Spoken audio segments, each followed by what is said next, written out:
Au nom du Père et du Fils et du Saint-Esprit. Amen. Bien-aimés dans le Christ, nous sommes aujourd'hui, jeudi 27 février, et la parole de Dieu que notre Mère Église nous propose est extraite de l'évangile de Luc chapitre 9, versets 22 à 25. En ce temps-là, Jésus disait à ses disciples, « Il faut que le Fils de l'homme souffre beaucoup, qu'il soit rejeté par les anciens, les grands prêtres et les scribes, qu'il soit tué, et que le troisième jour, il ressuscite. » Il leur disait à tous, « Celui qui veut marcher à ma suite, qu'il renonce à lui-même, qu'il prenne sa croix chaque jour et qu'il me suive. Car celui qui veut sauver sa vie la perdra, mais celui qui perdra sa vie à cause de moi la sauvera. Quel avantage un homme aura-t-il à gagner le monde entier s'il se perd ou se ruine lui-même? » Acclamons la parole de Dieu.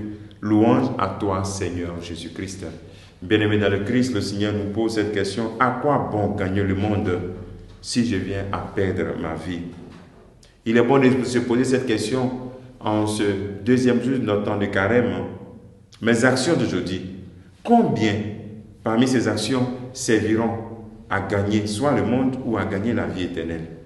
Les actions que je vais poser aujourd'hui ou bien pendant tout ce temps de carême, est-ce que ces actions serviront à gagner la vie éternelle ou à gagner le monde? Quelle est ma priorité? Quelle est ma priorité?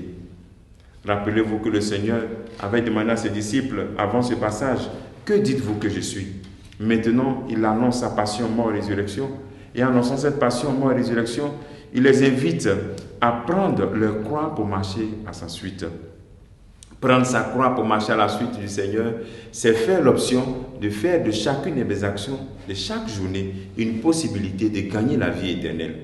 C'est-à-dire, dans mes actions de chaque jour, il y a des actions qui me font gagner le monde, gagner l'appréciation des hommes, rechercher la gloire des hommes, gagner le bien matériel. Mais, au-delà de cela, est-ce que ces actions m'aident à gagner la vie éternelle?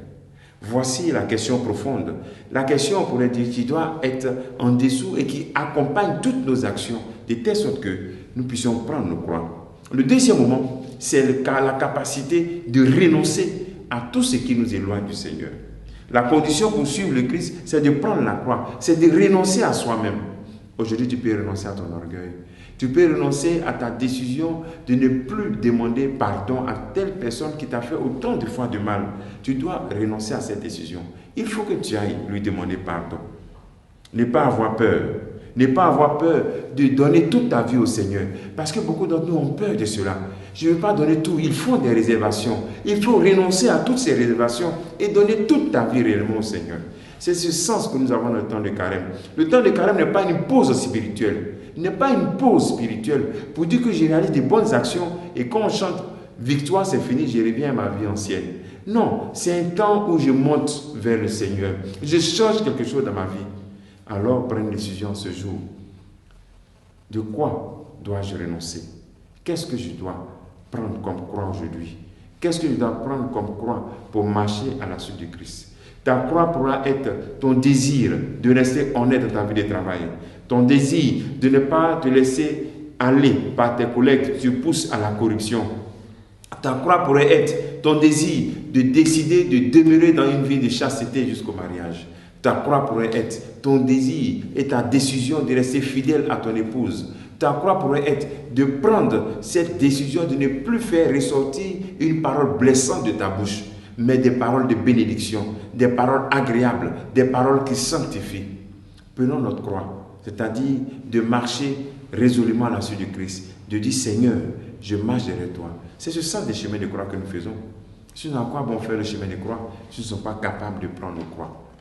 Demandons au Seigneur cette grâce de marcher résolument à sa suite, cette grâce de nous reconnaître vraiment comme ses disciples et de chercher à perdre quelque chose dans notre vie pour gagner la vie éternelle.